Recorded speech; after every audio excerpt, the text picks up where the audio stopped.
pocket rocket on me, so it don't mean nothing. Mike Laurie to these hoes, LB McLovin. Beat it up, bust a nut, then it's back to your husband, huh? She working. Aye. What's the deal? What's the deal? Your boy LB, back with another one of them things, man. One time for the one time. You know what it is up over here, eh? Check it out, though. Check it out. Today, my nigga, bringing some shit back to the motherfucking stage. The Jungles versus everybody. Baby Stone Gorilla's takeover from Swamp Stories. Some of these titles could be having. I mean, like, you could already tell what type of time he on, my nigga, because he ain't, it's just what the fuck ever. And then not only that, one thing I hate about a lot of these channels, this one included, niggas is bringing up all this shit and all this and all that, but niggas not showing their face.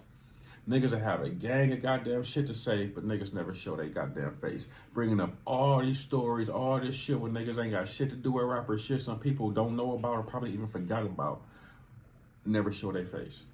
That's my main issue with that. And then my other issue with this is, if you're not from this cloth, if you're not from this field, if you're not from this environment, if you're not from this way of life, stop speaking on shit. Stop speaking on shit, because I done watched so many stories of this nigga, so many other goddamn people that's inconsistencies like a motherfucker, especially when it comes to the county of Los Angeles. So, from there, I digress. Let go. Welcome back to another episode of Swamp Stories. For this episode, we head to the most notorious part of LA. But before we get into it, make sure to leave a like and subscribe if you're new. You can also follow the Instagram page as well. So let's get into it. Last week, I ran across a TikTok about the Jungles neighborhood in LA, and I scrolled through the comments and it was filled. See what I'm saying? I'm scrolling through a TikTok video. Need I say more? Need I say any fucking more? Of people making fun of how nice the area looks. One comment said, "Yo, I'm from Memphis. These LA hoods look like paradise." Another comment said, "Yo, this looks like an upscale neighborhood. Why are they trying to act hood?" And that made me really wonder, is this what the South thinks of California? Yes. The answer is yes. Let's be honest. I know for a fact that ain't what the South think of California, because I got niggas from the South that I know personally. I ain't just talking about subscribers and shit, but just like that video he did on the Long Beach shit. And on the east side, every house in Long Beach has a pool in the backyard. Nigga, where? Fucking where, my nigga? And then these hoods in LA and they look like this. They like, nigga, what?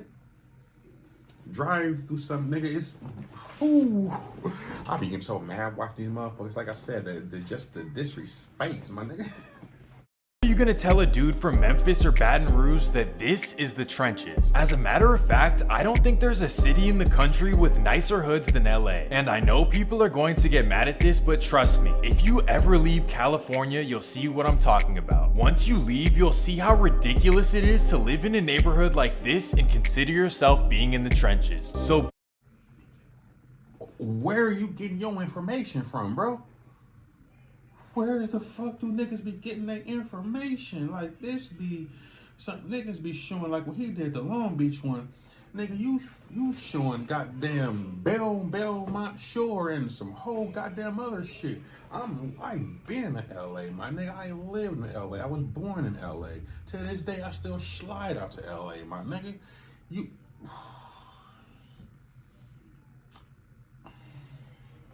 Boom, the rest of the country sees LA as the softest and most privileged you can be. But then explain this. You'll see how ridiculous it is to live in a neighborhood like this and consider yourself being in the trenches. So boom, the rest of the country sees LA as the softest and most privileged you can be. But then explain this. How did LA dudes take over all the southern neighborhoods? For example, why are there rolling 40s in Savannah, Georgia and Hoovers in St. Louis, Missouri?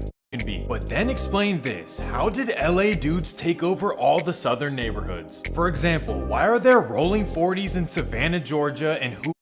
This nigga just said, why are there rolling 40s in Savannah, Georgia, and go show a picture of a known rolling 60s? I can't with cuz.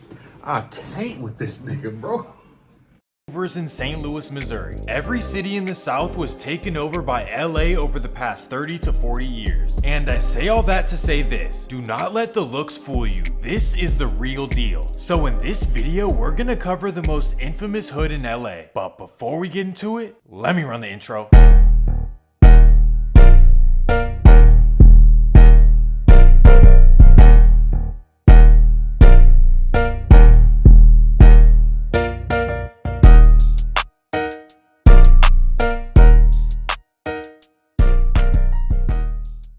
In order to do the video justice, let's head all the way back to the start. Baldwin Hills was constructed in the early 1930s. Before the 1930s, the whole Baldwin area was completely empty land. But ahead of the 1932 Olympics, the government decided to develop the area to house all the athletes. Well, after the Olympics, the city wanted to get rid of everything they built. But after locals fought for the government to sell the homes, they finally caved in. Now listen to this: the houses sold for $215. No, not $215,000. $215 straight up. So the beautiful, thriving neighborhood was growing fast into one of the nicest in the city. So to continue the growth of the neighborhood, they decided to build 627 units of private housing. Yes, you heard that correctly. These are not the projects. All of this is and always was privately owned. And the theme was to build the most luxurious, family-friendly complex in the country. They put palm trees, banana trees, and all kinds of tropical plants to set the theme. Well, by 1943, the housing project was complete and they officially named it the Jungles. Now, I want people to realize that at this time, Los Angeles was just 2.2% African American. But even as many more.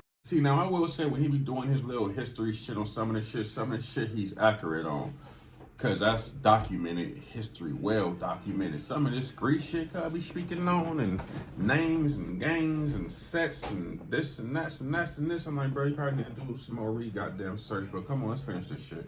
Began moving to LA, this entire area was off limits. It was actually illegal to live in Baldwin Hills, the Jungle, and even Crenshaw. That's because the government classified these areas as top tier and elite. That was until 1950 when the Supreme Court struck down the law completely. And this opened the floodgates for residents of all backgrounds to live anywhere they want. And everyone wanted to live in the Baldwin Hills area. So residents from the South began moving in one at a time. And once the neighborhood's demographics started shifting, the original Baldwin Hills residents left in large numbers. They sold their houses, ended their leases, and found new areas to live. So by the mid-1960s, the area was over 80% African American. Movie stars such as the Jeffersons, musicians such as Cy Kravitz, and plenty of LA Lakers moved into the neighborhood. That was and still is the story of Baldwin Hills: peace, wealth, and happiness. However, the foot of the hills has a completely different story. Throughout the 1960s, the Jungles gradually got worse and worse. However, at first, anyone from the Jungles was seen as silver spoons. South Central and Watts residents saw the Jungles as paradise and they were treated as such. But all that would change in 1969. And that takes us to the south side of Chicago.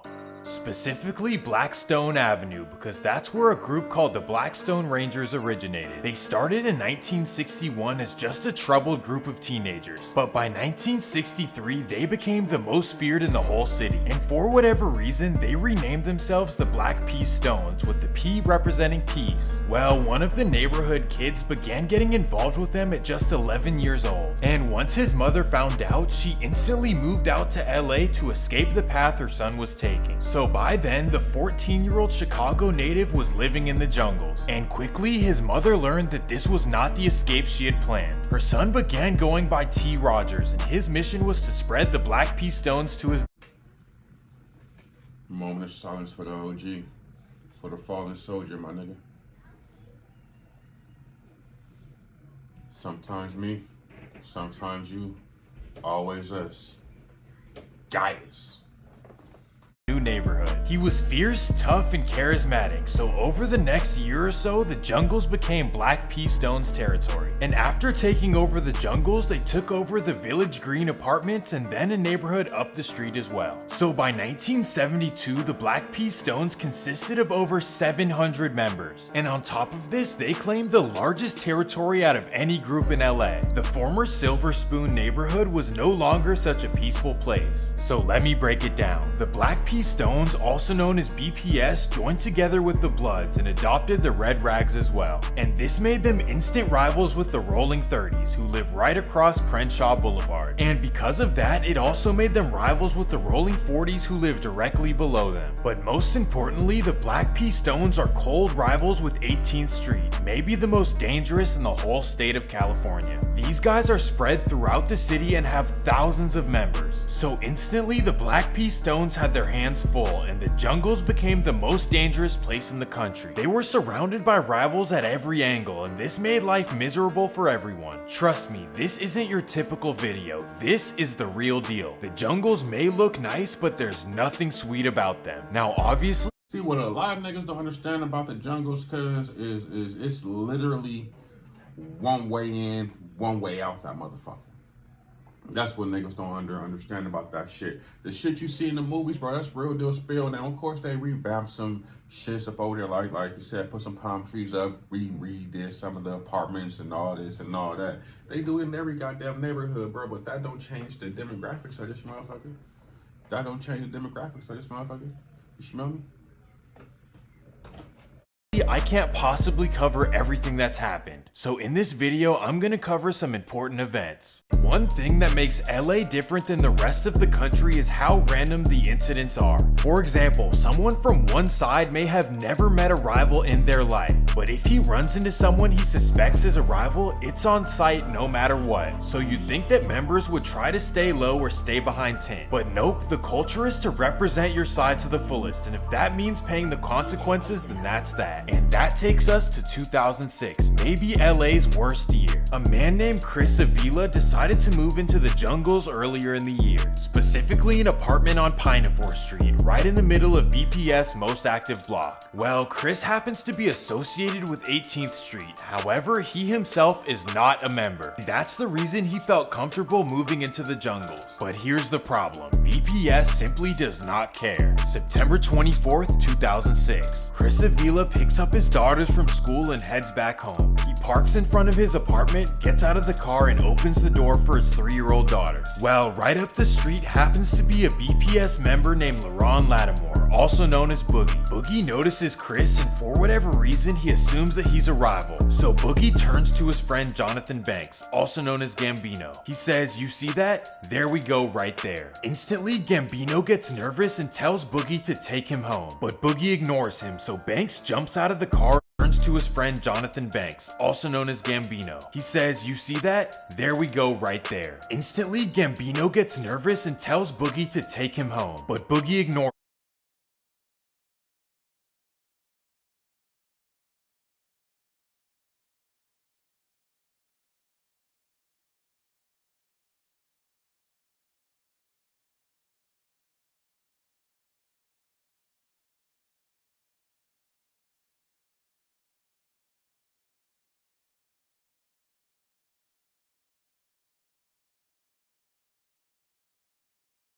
so Banks jumps out of the car and runs behind a tree. So Boogie keeps driving and pulls up to Chris. He yells F18, so Chris turns around and yells FBPS, and that's all it took.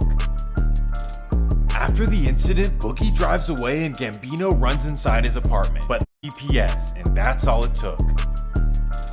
After the incident, That's wow. Because when it comes to kids and innocent bystanders, I really be looking at that. First off, any nigga with his kids, that's an automatic pass. Like you're with, like the pass. That's a given. That's an unspoken rule. Like you get a pass, my nigga. I'll catch you on the next go around. You get that pass, you with your youngins.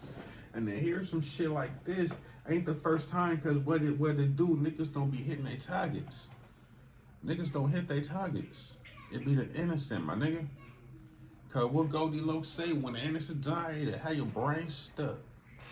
Boogie drives away and Gambino runs inside his apartment. But later that night, Gambino gets a knock on the door. A BPS member tells him that Boogie is looking for him. He tells him that Boogie is afraid that he might snitch, so he recommends that he gets out of town. So Gambino goes to San Bernardino to live with his aunt and shaves his head. And this made LAPD very suspicious. Why would an innocent person shave their head? Well, Gambino was arrested first. That's because a nearby witness testified that he saw Gambino's involvement. The man claims that Gambino was driving a brown van and then he did it. Well, Gambino was not having it, so he told everything. He told them about Boogie and everything he saw Boogie do. And because of that, Boogie got 80 years. But guess what? Gambino got life as well. So pretty much Gambino ratted out. So hold on. What that nigga say in that motherfucking song? Hold up. Nigga, your boy spot a nigga. Say what he say. You ain't with the shit like you assume to think you with the shit. So you nigga try to tuck tail hide behind this goddamn me tree while your boy go commits the murder of a 3-year-old. Not to put it like that, but that's what happened. A 3-year-old ended up dying. It wasn't his intended target. It is what it is. I'm sad to say that. And then he makes you tuck tail and leave. And you do that. And then you end up getting caught up behind some other shit. Not only do you snitch, but you still get hit with damn near the same amount of time that your boy did. This is why we trying to tell y'all niggas. These streets are dead, my nigga. These streets are dead. His friend and got nothing in return. This is the sad reality of living in the jungles. It can happen at any time and for any reason. And on top of this, you never know who you can and can't trust. And incidents like this are not a one-time thing. In fact, between 2001 and 2006, there were 28 homicides in Baldwin Village. That puts the jungles up there with any neighborhood in the country, if not worse. So just because LA as a whole has low crime compared to other regions, the hood is still the hood. And incidents like this are what have made the jungles LA's biggest enemy. Let's fast forward to the new era where everything has gotten extremely messy, so let me break it down. The jungles are the most polarizing section in LA. They wear St. Louis Cardinals gear to represent the Stones. So if you're in LA, please do not wear any St. Louis Cardinals gear. That is not a good idea. Now personally, I wouldn't let another man dictate what I can and can't wear, so I'd walk around wearing anything I want. So let's just be clear. Says the nigga that don't show his fucking face. Says the nigga that don't show his fucking face. Do you see what I'm doing? Oh, cuz. Oh, where the fuck is my blunt? Where's my lighter? Where's my blunt? This nigga said I would never let a man dictate what. I'm gonna sit here and tell all you 155,000 motherfuckers subscribe to me. The 102,000 motherfuckers that watch this video, I'm gonna tell all y'all not to wear this. Just don't do it. But me, I'm gonna wear what the fuck I wanna wear. Because ain't nobody gonna tell me what I can and can't do. If I wanna wear this hat right here, I'm gonna wear it, and I dare every person to stop me. Bold statement. For a ghost. For a shadow. For a fucking... Nigga, show your face and say this. Show your face and do this. I am done with that statement right there. I'm done with this video because this is the fuck shit I'm talking about. It's like you sitting here making the money off these videos, my nigga, making a mockery out of some shit, bruh. Making a real mockery out of shit that niggas is dying behind, the kids is getting killed behind, my nigga. And you make a mockery out of this shit. Beat the dog shit out your fuck ass, cuz. Niggas, oh my gosh, nigga probably a fucking narc too. 200. Pocket rocket on me, so it don't mean nothing. Mike Laurie to these hoes, they'll be McLovin'. Beat it up, bust a nut, then it's back to your husband, huh? She working.